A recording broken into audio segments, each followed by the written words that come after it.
Permission दुनिया में कोई मट्टी देने के लिए अपने धार्मिक प्रयोजन के लिए किसी परमिशन की जरूरत नहीं है। जहाँ के भी कोई मट्टी देना चाहेगा वो देगा।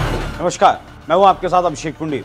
28 मार्च की रात 8:30 बजे मुख्तार अंसारी की हार्ट अटैक से मौत हो गई और आज 30 मार्च को मुख्तार अंसारी को दफन भी कर दिया गया। लेकिन मुख्तार का परिवार ये मानने के लिए तैयार नहीं कि मुख्तार की मौत हार्ट अटैक से हुई। मुख्तार के परिवार का कहना है कि उसे जहर देकर मारा गया, लेकिन जो डॉक्टर मुख्तार का इलाज कर रहे थे और जिन डॉक्टरों ने मुख्तार का पोस्टमार्टम किया और जो पोस्टमार्टम की रिपोर्ट है उसके मुताबिक मौत का कारण हार्ट अटैक ही था। और यही कारण है कि मुख्तार के जो समर्थक हैं उनके भीतर गुस्सा भरा है। यही कारण है कि मुख्तार की मौत के बाद लगातार मुख्तार जिंदाबाद के नारे लगाए जा रहे हैं। लेकिन इसके बाद एक और घटना घटती है जिसमें मुख्तार के भाई अफजाल अंसारी गाजीपुर की डीएम से ही भिड़ जाते हैं। मौका था मुख्तार की अंतिम यात्रा का और भीड़ का आलम यह था कि सड़कें लोगों से पटी थी और भीड़ हुड़दंगी करने पर उतारू थी, जिसे लेकर प्रशासन को इस भीड़ पर काबू करने में से दिक्कत हुई और लाठीचार्ज भी इस भीड़ पर करना पड़ा। और इस भीड़ को लेकर अफजाल अंसारी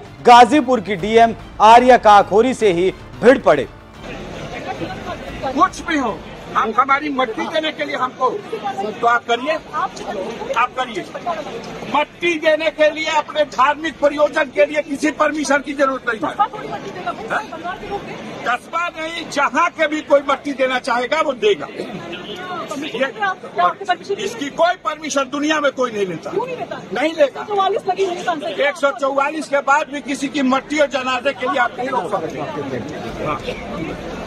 यह नोकझोंक इतनी तीखी हो गई थी कि यहां तक बात आ गई कि जो करना है वो कर लीजिए। ये शब्द थे अफजाल अंसारी के। डीएम का कहना था कि धारा 144 लगी है तो भीड़ को कम किया जाए, इस भीड़ पर काबू पाया जाए। लेकिन अफजाल अंसारी इस बात के लिए तैयार नहीं थे। लेकिन डीएम आर्या का अखोरी भी पीछे नहीं हटी और भीड़ को कब्रिस्तान में जाने नहीं दिया और लाठी चार्ज कर वहीं से उसे खदेड़ दिया। और डीएम ने इन हुड़दंगियों को खदेड़ने में सफलता भी पाई। लेकिन इसके बाद जो हुआ वो और भी ज्यादा हैरान करने वाला था, क्योंकि मुख्तार को दफनाने के बाद जब अफजाल से बात की गई तो उन्होंने माना कि हाँ, भीड़ हुड़दंगी करने पर उतारू थी। कुछ नहीं, वो सब मट्टी आज दे ले, कल दे ले, जब चाहे आके फातिहा पढ़ लें। मजार पे मट्टी डालने और फातिहा पढ़ने से कौन सी रोक है, लेकिन एक बार एक साथ जाके हुल्लड़बाजी ये मुनासिब नहीं है।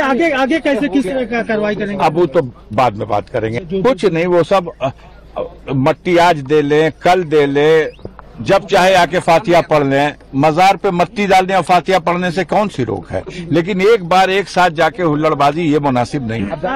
आगे कैसे किस कार्रवाई करेंगे? अब वो तो बाद में बात करेंगे। अफजाल अंसारी ने माना है कि इस तरीके की हुड़दंगी नहीं की जानी चाहिए थी और अब ऐसे हुड़दंगियों को सबक सिखाने के लिए पुलिस ने कमर कस ली है, क्योंकि आदेश लखनऊ से था और व्यवस्था एकदम टाइट थी। पुलिस ने इन हुड़दंगियों की वीडियोग्राफी करवाई है और जो लोग भी मुख्तार जिंदाबाद के नारे लगा रहे थे उनका भी अब इलाज जल्दी किया जाएगा।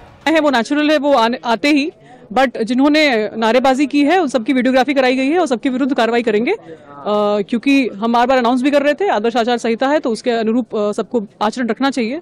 जिसने भी उल्लंघन किया है उसके विरुद्ध विधिक कार्रवाई होगी, उसके विरुद्ध मुकदमा दर्ज कराया जाएगा। जिंदाबाद के नारे लगाए गए हैं। अभी आपको मैंने बताया कि वीडियोग्राफी कराई गई है, उसका अवलोकन करके जिसने नारा लगाया है, जो नारा लगाया है उसके विरुद्ध हम लोग FIR दर्ज कराएंगे। गाजीपुर डीएम ने बताया कि जिसने भी हुड़दंगी की है, नारेबाजी की है, सबको सबक सिखाया जाएगा, क्योंकि इन सब की वीडियो बना ली गई है। लेकिन जिस तरीके से अफजाल अंसारी डीएम से बहस के बाद बैकफुट पर आए हैं तो उससे लगता है कि उन्हें समझ आ गया कि अब पहले की सरकारों की तरह कानून से खिलवाड़ नहीं किया जा सकता। अब कानून के साथ खिलवाड़ किया जाएगा तो लाठीचार्ज भी किया जाएगा अगर जरूरत पड़ी तो, वो चाहे मुख्तार के रहनुमा ही क्यों ना हो या फिर कोई हुड़दंगी ही क्यों ना हो। तो जिस तरीके से डीएम आर्या काकोरी ने अफजाल अंसारी की हेकड़ी निकाली है उस पर आपकी क्या राय है? अपनी राय हमें कमेंट कर जरूर बताएं। नमस्कार।